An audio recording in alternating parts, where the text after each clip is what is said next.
Well, it's time to build an outhouse for our guest cabin. Hey everybody, welcome back to Living Traditions Homestead. This is Kevin. Today I'm going to start on a new project for the homestead. We're going to be building a composting toilet outhouse for our guest cabin behind me. We put this little off-grid cabin on the property so that when people come to visit, they have a place to stay other than in our house, which really doesn't have a lot of extra room. And it has worked out really well, except they still need to come in the house to use the bathroom. So I'm going to be today building an outhouse right here next to the porch that will have a composting toilet in it, so guests can use that if they want to instead of coming in the house. So I'm going to get started. I'm going to be building this mostly out of pallet wood. I went into town and got a load of pallets. We have a local business that gives away all the free pallets you can use. So I went and picked up a truckload of pallets today, and I'm going to get started. I'm going to build it very similar to the way that I built our duck house. If you haven't seen that video, I'll put a link up here. I'll go ahead and kind of show you as I get each part of it done, and show you how it's coming along. Okay, so I've got the base down and the first 3 pallets up for the sides. Now I need to start on a second layer of pallets for the sides. But for the base, eventually I'll be putting a solid piece of plywood for the floor. But I found this, it was kind of an extra heavy duty pallet in this load of pallets that I got. And then I just leveled it with some bricks and some treated lumber to keep it up off the ground. But I think it's going to turn out pretty cool. I'm going to get started on the next set of the walls. Alright, so I have the second set of pallets on, and I've also put the roof rafters on. So far, other than the one pressure treated 2x6 going across the top there, everything is free pallet wood, so I like that. Right now the height is about at the opening where the door is going to be is about 6'7", so that should be about perfect. And at the back it is about 6'1", so I think that should be good. I'm going to keep working. Alright, I'm going to get back to work on the outhouse today. Now, I'll tell you, it's been a couple weeks since I've been able to get out here to work on it. We just had another stretch of winter weather, and I wasn't able to get out to do much work on it. I did work on it one full day, and unfortunately I lost all of the footage that I shot from that day. So I'm going to just take you guys around to show you what I accomplished and where we're starting out today. So as you can see, I got the sides completely done. I was able to fill in the gaps with pieces of pallet wood. I left some venting toward the top, which I'll still fill in with some screen to help keep bugs and things out. We'll do that more toward the end. But I'm real happy with the way that it looks. So it's very, very sturdy.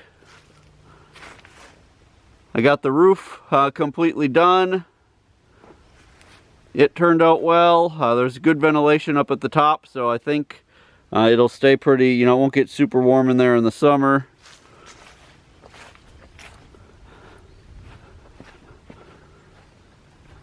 Take you on the inside.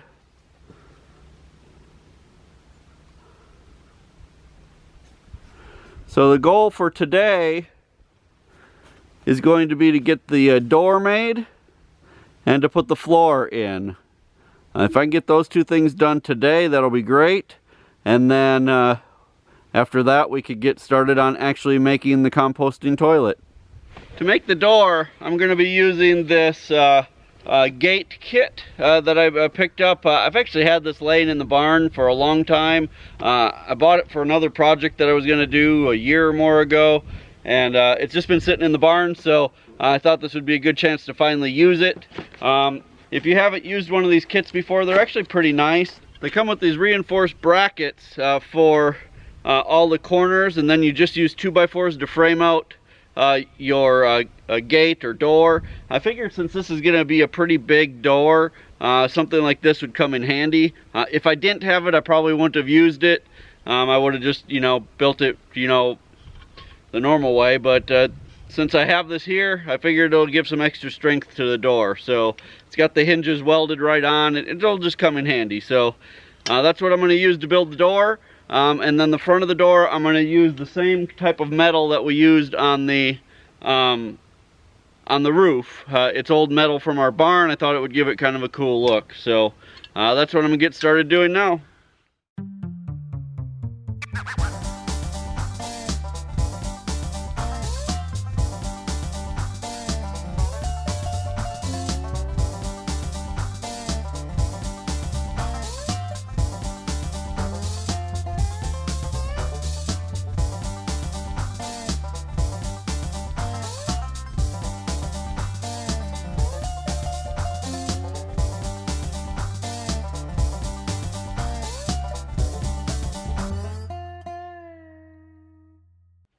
Alright, I've got the door assembled. I think it turned out good. It seems nice and sturdy. Now it's just time to hang it and make sure it actually fits the way that I'm hoping it does. So, sometimes it can be kind of a pain by yourself doing this, so let's see how it goes.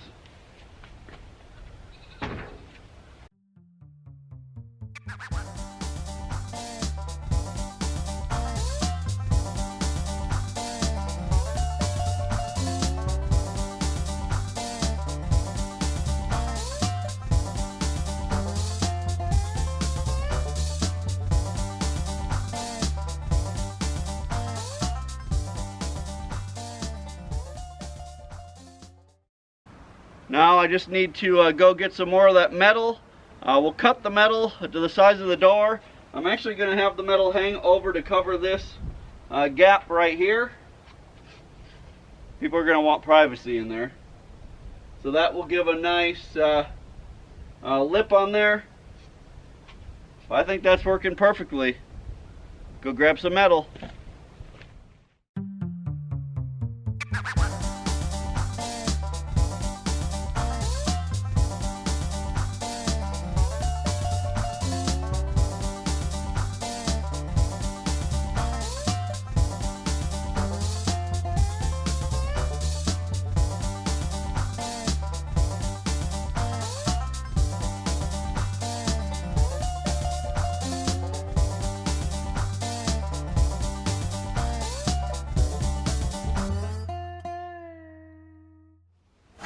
Alright, the metal is on. I think it looks pretty good. Now I just need to figure out what I'm going to do for a handle, and also how to be able to have it shut and stay shut from the outside, and how to be able to put a lock on the inside. I'm assuming people are going to want some privacy in there. So I've got some planning to do, and we'll see what I figure out. Alright, so I got the latches all figured out. I ended up not doing anything fancy. I remembered that saying, remember, keep it simple, stupid. So I just did a simple hook and eye on the inside and the out. Let's go look. So on the outside, just a hook here. That will just be able to hold it shut when no one's in there, so the wind doesn't blow it open. And then on the inside,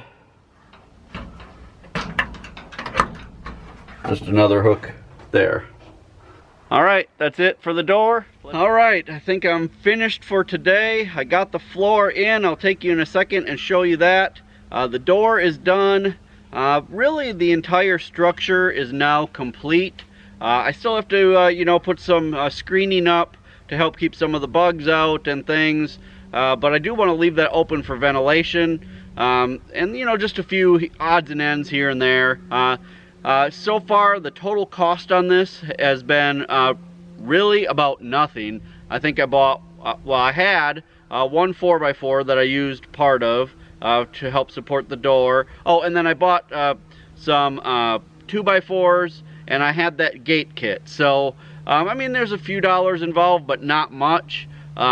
All in all, it's built, mostly out of pallets and old screws and stuff that I had around. The metal is from our barn that we had re-roofed. So, really low cost, but I'm happy with the way it's turning out. We wanted something that looked rustic, and this definitely looks rustic, but it's also going to serve its purpose just fine. I'm going to take you closer, show you the floor, and we'll do one last kind of walk around.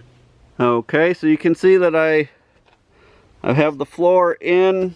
Now, eventually, for now, what I'm going to do is I'm going to weather seal this. I hope you can see inside okay. I'm going to weather seal the wood.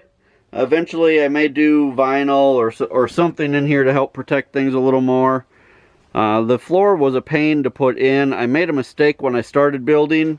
I should have put the floor down first, but I wasn't sure what I was going to do. So I ended up having to really take apart quite a bit of this afternoon so that I could kind of lift it up. And then I actually had Sarah come out and help, and she was able to slide the piece of plywood under.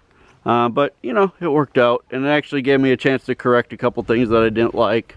So, again, I'm going to cover these vents on the side with screen. You know, and there's a few gaps here and there I'll try to take care of. You know, there's good ventilation on the back, which I will cover with screen as well.